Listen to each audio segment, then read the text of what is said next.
Man goes to the doctor for a complete checkup because he's been concerned he hasn't been feeling well and wants to find out if he's ill.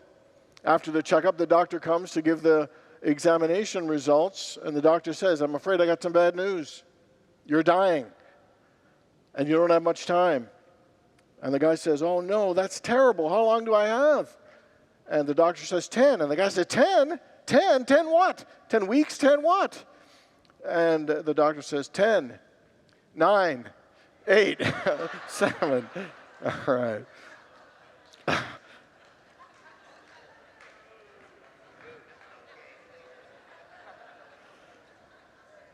And there's more. Patient says, "Doctor, my eyes, I think I need glasses." The teller says, "You certainly do, sir. This is a bank."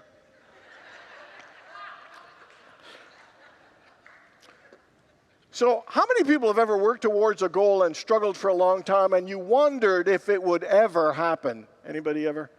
How many people have ever second-guessed yourself for the way that you handled a challenge or adversity because you knew you could do it better? Anybody?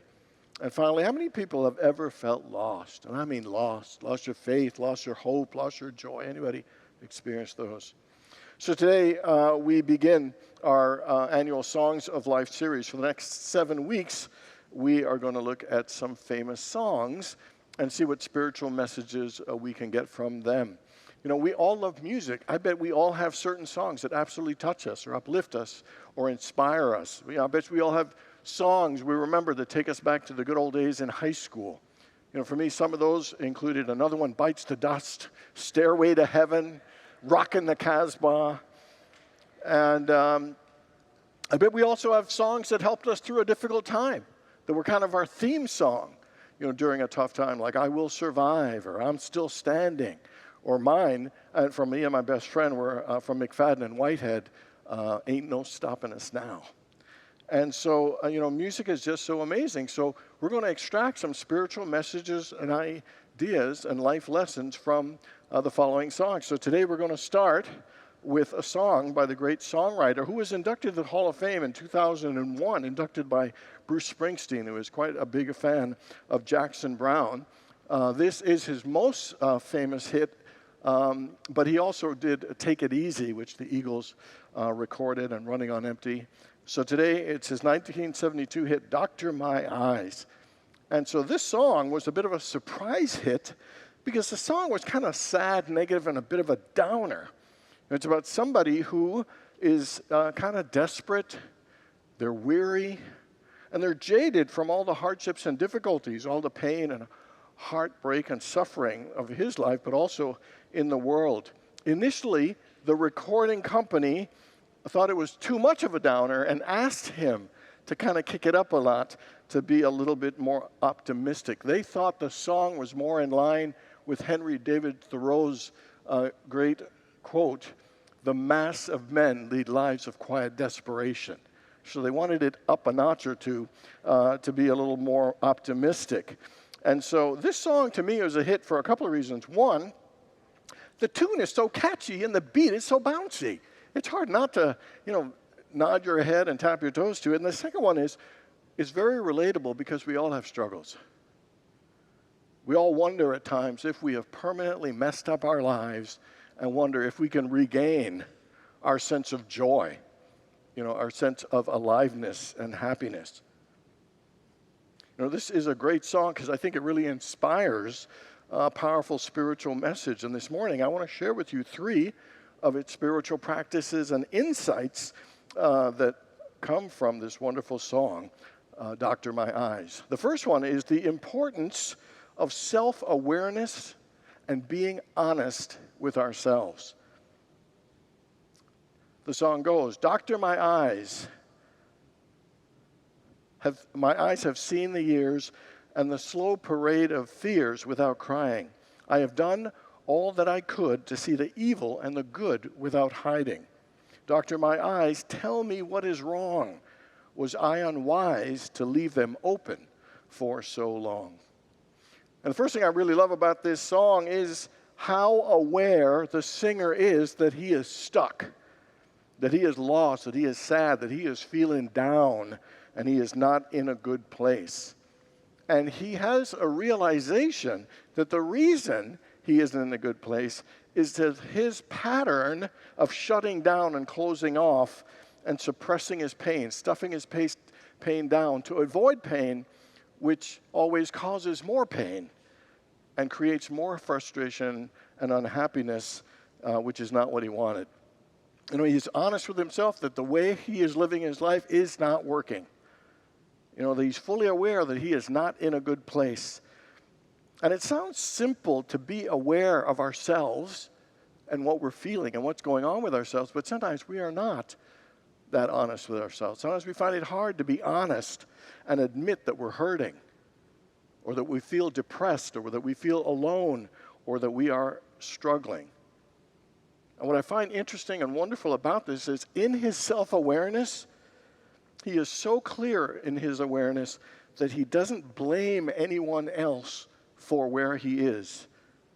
Even in that negative space, he takes ownership and responsibility for his life and his situation. And he chooses to search within himself to find the answers rather than pointing fingers and looking outside to find fault. He realizes it was his choices, his decisions, the way he chose to live his life and believe and do or not do that has created the turmoil and challenge and difficulty he feels.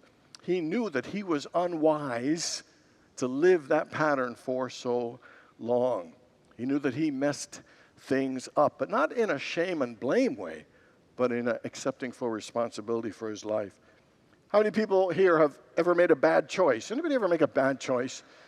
A bad partner choice or a bad investment choice, or you took a job that looked kind of good, but your gut said it wasn't, and it turned out to not be good for you at all.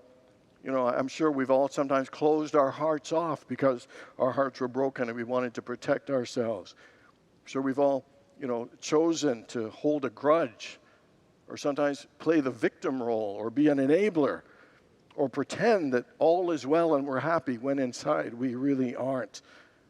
It is important for us to be aware of our choices, the good ones and the not so good ones, and the way that they are impacting our lives. Knowing what our choices are and the impact, I find that awareness is actually helpful and very empowering and important for us. A woman was struggling as she was going through the challenges of life, and she was feeling a bit burnt out. But it burnt out wasn't just because she was working long hours. It's because she kept burying her pain, and she was emotionally exhausted carrying that burden all the time and keeping it locked up inside of her. And she kept numbing herself and distracting herself, from her pain, from her past. And after this pattern went on so long, one day she just suddenly broke down in the middle of a grocery store and started bawling and crying. And she finally had to face to herself and said, I can't keep pretending that I'm okay. I need help. Both the woman and the singer are both aware that they're stuck, and they're both at the place to finally admit that they need help. In the song, the singer turns to a doctor for help, saying, I've done all that I could. You must help me if you can. And so he seeks out a doctor, someone with a higher knowledge, higher awareness. And really, what he needs is a doctor for the soul, to help him, with what's going on inside. Really, he realized he reached the level of his human ability to do anything, and now he had to go deeper to the soul level, to the spiritual level, to get the help that he needed. Self-awareness is powerful, it is important, but it is not easy work. Introspection, self-reflection, and looking at ourselves and being honest with ourselves is not always easy. And it always begins with our willingness to ask and answer these types of questions, like how aware are you? Are you aware of the good and not so good decisions and the impact that they're having on your life right now? How honest are you with where you're at, what you're feeling, what you're going through, and what you need right now? And are you ready to get some help, to say, I need help? And whether it's from a therapist, and especially from our spiritual life and turning within to spirit. It is an important thing to be self-aware and to be honest with ourselves if we want our lives to get better. In fact, Eckhart Tolle says that awareness, self-awareness, is the number one thing and the best first step you can take if you want to change and improve and transform your life. So the first powerful and important spiritual lesson for us from this song is the importance of self-awareness and being honest with ourselves. The second one is about the importance of hope. You know, I think there's a line in here that concerns the singer, and I think we can all relate to at some point, and it's a line where he wonders, is it too late for me? You ever wonder, is it too late for me to fulfill my dreams? Is it too late for me to find true love? Is it too late for me to be happy? Or is it too late for me to follow what I've really always wanted to do? Is it too late for me to get over the pain of my past? Is it too late for me to find my purpose? I think we all wonder at times, have I messed up? And is it too late for me to have what I really wanted? And I love what he puts that line. He says, now I want to understand. I want to understand if there's still hope for me, if a good life and happiness is still possible for me. And you know, while he wonders if it's too late, you could tell that there's this underlying sense of hope that he has. You know, hope is a powerful and essential practice for life. Hope is, you could say, hope is a spiritual armor, but I like to think of it as a spiritual life jacket, because hope is a thing that helps us have desire and motivation and optimism. You know, hope is the thing that helps keep us resilient and reduces the negativity and stress in our lives. Hope is a yearning and an inner belief that there is something greater and better possible, even if I don't know what it is or don't know how it could happen. You know, Desmond Tutu said that hope is the ability to see light even in the darkness. And I really think that this song is a song of hope. According to social science researchers at the Arizona State University Center for Advanced Study and Practice of Hope. Have you guys ever heard of the ASU Center for the Advanced Study and Practice of Hope? I've never heard of that, but what a cool place. But here's what they say. Hope is not wishful thinking. Hope is a process. And hope takes harder work than you think. It takes work to cultivate and practice hope. We must accept the responsibility for developing hope in ourselves, because hope is powerful and it makes a difference. You know, they've done all kinds of research showing how more hopeful students actually are better off health-wise, and they're better off in coping with the challenges and struggles in their lives now and also in the future. You know, students who have more hope tend to get better grades, and they tend to have better social and emotional skills and have better connection with their peers. Increased hope has been shown to be more effective in many ways of helping people with mental health issues. Hope is powerful, and it absolutely makes a difference. But we got to work it. We've got to practice it. We've got to cultivate it. We've got to develop it. Robert Louis Stevenson said, it is better to travel hopefully than it is to arrive. And what he is saying is that hope is a positive mindset that we carry through our living and all of our experiences. And so we have the responsibility to cultivate hope. And here are the four things we need to do to cultivate more hope. And the first one is just to set goals, even if they're small, tiny ones.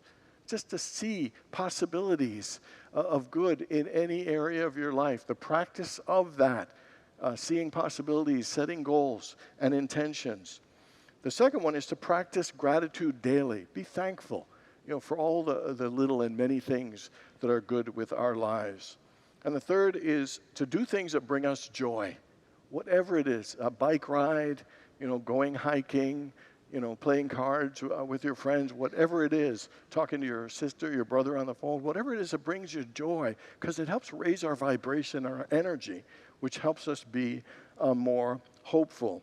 And the last one is to honor and believe in ourselves and to honor and believe in others. The more we believe in ourselves and honor ourselves and believe in others and honor others, the more hopeful we feel about all aspects of our lives. Life is hard, and hope is hard too, but it's worth the effort, because hope will uplift us, and it will elevate us, and actually help us as we work through and travel through the difficult challenges and hardships of life. And so the second lesson from this wonderful song is about the importance of hope and cultivating hope, practice hope. And then the final one is about the importance of healing. Interestingly, this song actually began when Jackson Browne had an eye infection, and he had to go to the eye doctor. And it was, you ever had like when it's kind of crusty and it's kind of closed? Well, he had to put drops in his eyes and keep that one eye closed for 3 days. Interestingly, it was in those 3 days the rest of the song came while he healed, and then he was able to see clearly again. In the Bible, the eye, it really represents perception. These following scriptures, we have eyes but cannot see. Lift up your eyes and see the fields are ripe for harvest. Open your eyes. Your eyes are the lamp of the body. Sometimes the thing that needs healing the most is our perception. It is in ourselves of how we're seeing a particular situation. Wayne Dyer said, when we change the way we look at things, the things we look at change. When we shift our perspective on something amazing happens. The things look different and we experience things differently. An old man was sitting at the city limits and he was approached by someone new coming towards town. And the newcomer said, "Hey, what are the people like in this town?" And the old man said, "Well, what were the people like in your last town?" He said, "In the last town, those people were cold and they were mean and selfish. They weren't very friendly or welcoming at all." And then the old man, he said, "Well, that's the kind of people you're going to find here." And then an hour later, somebody else comes and says, "Hey," to the old man, "Hey, what kind of people are here?" And the old man says, "What kind of people were at the last place you were at?" He said, "Well, they were friendly and they were warm and they were generous and kind and they treated me really well." He said, "Well, that's the kind of people you're going to find here." It was the same town.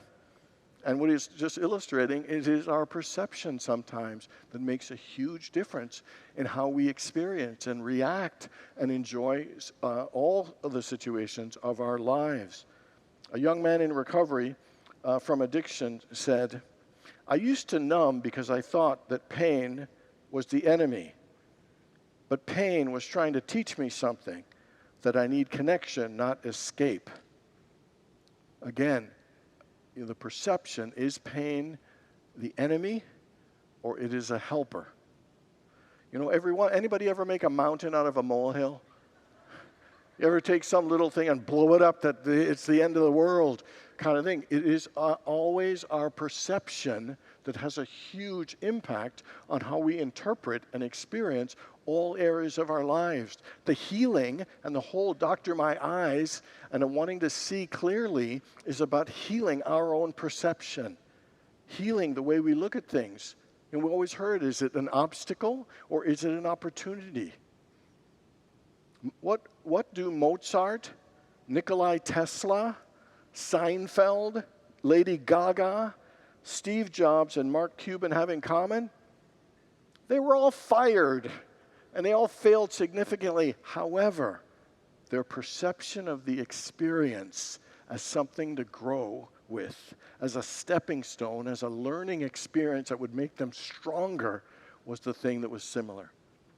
Because they all realized that whatever situation happens in their life, win or lose or fail or fall or whatever, they're all there, if they're willing, to allow it to teach them, to grow them, to expand them and help them develop and to experience a fuller and richer life.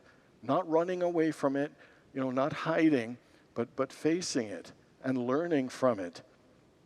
Everything in our life is there to help us. The question is, are we willing to have the perception and the perspective to see that truth and reality? And so if we're struggling in our lives, if we feel overwhelmed, we need to ask, what in me needs to be healed? And to ask, what do I need to shift in my perspective to help me see this in a different or a better way? What am I meant to gain or learn from this? How is this meant to bless my life and help me? What is it that I need to let go? And sometimes one of the greatest healings can actually come by just acceptance. What do I need to accept that I'm not accepting right now? Because sometimes that is one of the most healing and liberating things that we can do. A patient went to the doctor and asked to check his leg. Something's wrong, doc. Just put your ear to my thigh and you'll hear it. The doctor cautiously places his ear on the man's thigh and he hears, "Give me $10. I'm desperate. I need $10. I've never heard such a thing, the doctor said. And the patient said, "Oh, that's nothing. There's more." He said, "Put your ear on my knee and you'll hear more." And so the doctor does it again and he hears, "Please, I need $5. $5, just $5, please, I'm desperate." The doctor says, "Sir, I have never seen or heard anything like this ever." He said, "Oh, but there's more. Put your ear to my ankle." And he puts his ear to his ankle and he hears, "Please, I just need $20, just $20. Lend me $20. I'm desperate." And then the doctor says, and he looks through all his medical, "I can't see anything. I've never heard of this, never had anybody say anything. So the only thing I can do is give you an educated guess." And so what it looks like, it seems that your leg seems to be broke in 3 places.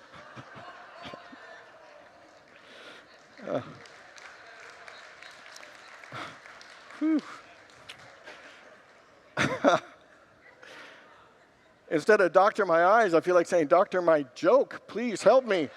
Help me if you can." All right. And so, if we're having a hard time and if we're struggling, there are 3 things we need to do. And that is to practice self-awareness. And to be honest with ourselves of what's going on. And to the point to be willing to say, "I need help." And sometimes it's therapeutic help, and it is always beneficial to seek spiritual help. The second is the importance of hope. That hope is the thing that allows us to see the light in the dark, and that it's our responsibility to cultivate hope every day because it will lift us and elevate us, especially through the difficult times of life. And finally, the importance of healing, and particularly to heal our eyes, to heal our perception of how we're seeing things, how we're seeing ourselves and others and the situations in our lives, because the truth is they are all there to teach us, to grow us, to help us, and to expand us. Self-awareness, hope, and healing are the 3 lessons from this powerful and wonderful song, "Doctor My Eyes." God bless you all.